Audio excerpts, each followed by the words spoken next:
A wise man once said, the lion doesn't concern itself with the meta or power creep, or I don't know, something like this. But anyway, if you click on this video, I am pretty sure that you want to pull Banyue and you're just looking for a reason to do so. You know, people have been doom posting Banyue and saying some nasty things about him. I'm pretty sure that pretty much every single content creator agrees and share the same opinion, me included by the way, that Banyue just feels weak, not rewarding, not worth it. You know, and you want to get Banyue. You want to hear someone saying that you should get Banyue.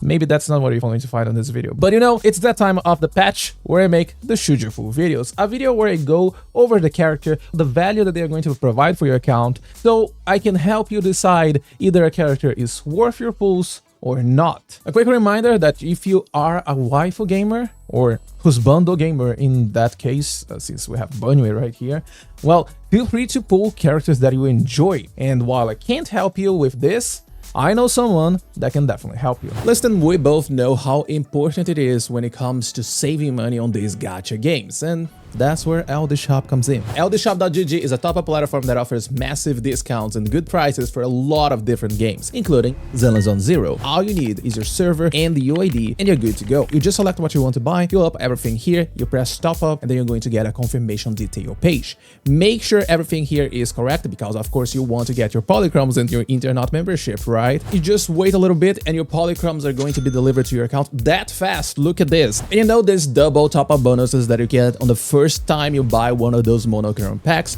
LDShop got you covered because they can trigger the double top bonus for you. And the best part is that whenever you spend $80 in a single month, you get a coupon that allows you to get one of those monthly memberships for free, even in an internet membership, as you can see right here. Register your account using my link down in the description and you get a 15 and a 5% coupon that allows you to save up to $50. So stop wasting time and start saving money using LDShop. Thanks LDShop for sponsoring this video. Alright, so we have both Ellen and Banyue available in the second half of the 2.4, which to be honest is not even a second half. This banner is only going to last for 11-12 days only. The time window for you to get either Banyue or Ellen is shorter than the usual, which is not something that I really enjoy. You know, it makes harder for players to decide if they are going for this, especially because on the next patch we have Yishengwan, which is a Void Hunter, and a lot of people know that Void Hunters are pretty strong characters. They also like Yishengwan as a character, I guess, I don't know. And I also want to remind you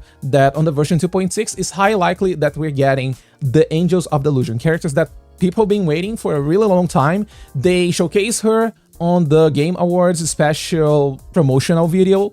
We had Yishengwan right there, Zhao, and at the end we had a little bit of a showcase with the Angels of Delusion. It's highly likely that we're going to get them in the version 2.6. So if you are someone that is looking to pull Yishengwan, if you're someone that is looking to pull the Angels of Delusion, then you need to factor all of these things before deciding if you're going to pull Banyue or not.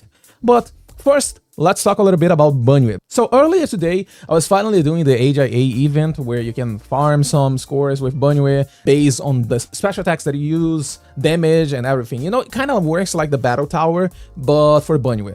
You know, and I was trying to get 100,000 points on every single one of these. It took me, I think, 2 hours, 3 hours or so, but I managed to get all of the 100 points on every single one of these. And Banyue is really fun. I mentioned this on my Banyue guide, that Banyue is the kind of character that I really love playing because it requires so much optimization, it requires so much knowledge. The more you put your time and effort into it, the more you see the rotations happening, the damage happening. So it just feels really, really good. This is the kind of character that I really enjoy. And all the time that I was doing this on stream earlier today, I was having a lot of fun. Trying to find a way, the breakpoints where I can get my extra ruffle fires, optimizing my combos to get the best score, and a lot of other things, you know, getting better perfect cancels and all of that things. But that's at the same time the main issue on Banyue, because we're talking about optimizing and putting a lot of time on learning rotations, combos, and everything, just to get, well, damage. And it's damage that is really comparable to other characters as well. The player that gets Banyue and just mash down the EX special, don't have no idea how to do the combo, it's likely that you're just going to have the same or similar damage potential as a Mindscape 6 Manato, for example. You know, For some people, this is going to feel really bad. You need to put a lot of time, a lot of effort trying to learn and optimize all these things. Otherwise, you're probably just wasting your pulls on something that is not going to give you enough damage. But I say this on pretty much every single shoot your pull video. I mean, at the very least on the previous one. Idhari is the Rupture Ice DPS, but hey, when it comes to Ice damage, we have Miyabi, which is right there. When it comes to Rupture damage, we already have Yishuan, for example. So at the end of the day, Idhari feels like a not so good enough unit for players to pull. She's doing fine, she deals damage, that's for sure, but when you think about the fact that Idhari is just there with her simple gameplay and Banyue requires 3 to 4 more times and efforts from you to achieve the same damage potential, it feels a little bit bad. I don't mind it, but I know that there are players that are going to look at this and say, maybe that's not for me. And if it's not for you, you should not pull. Even if Banyue was really strong, I know that there are players out there that would simply not enjoy the fact that Banyue requires so much technical knowledge.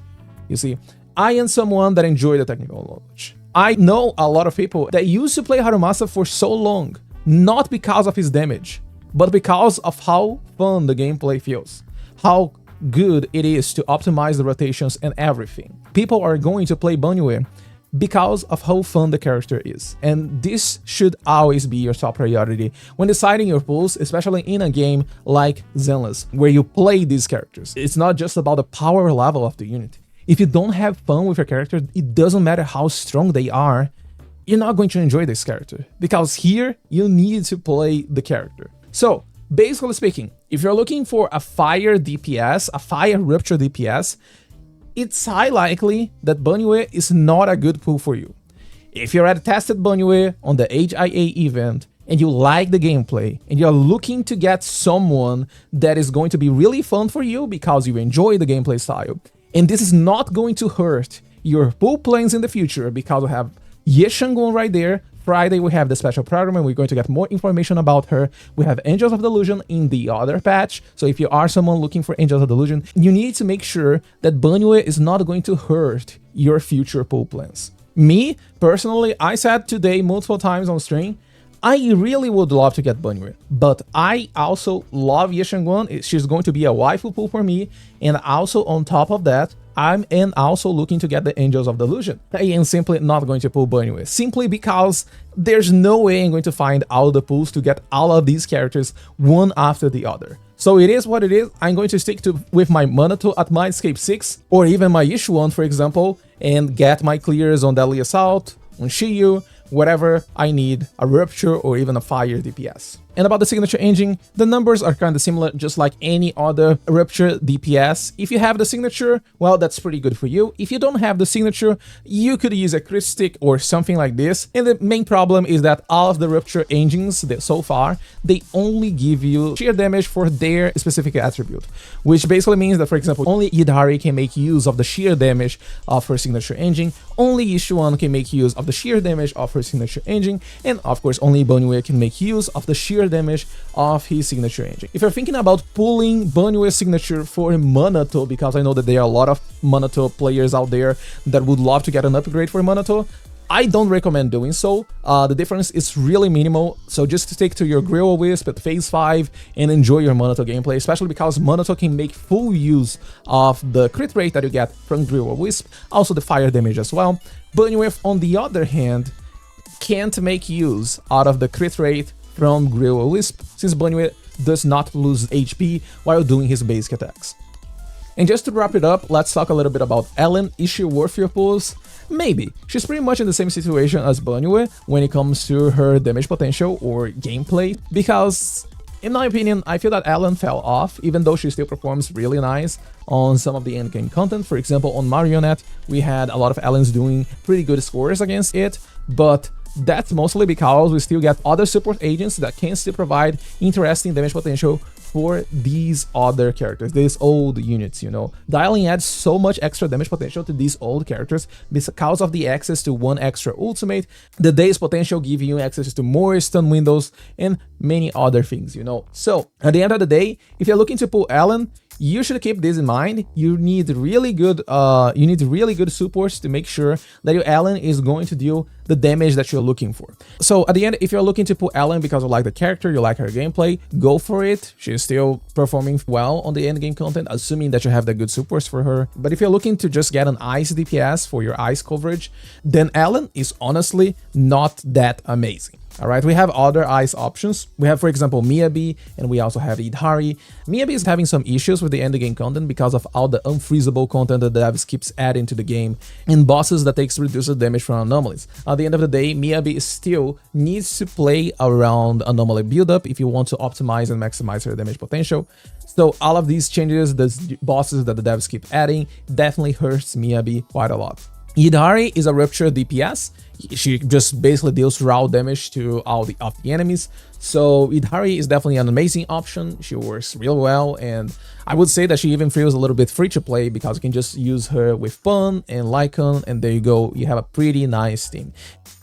And about the signature, do you need the signature? Definitely not. We have plenty of other really good options for Ellen. You can use, for example, Brimstone. Brimstone is pretty decent for Ellen, assuming you can get your crit rate, burn your disc stats, because Ellen still uses a lot of basic attacks on the rotations. So you can use these basic attacks to stack your Brimstone and get all of this extra attack in your ultimate damage, in your chain attack damage as well.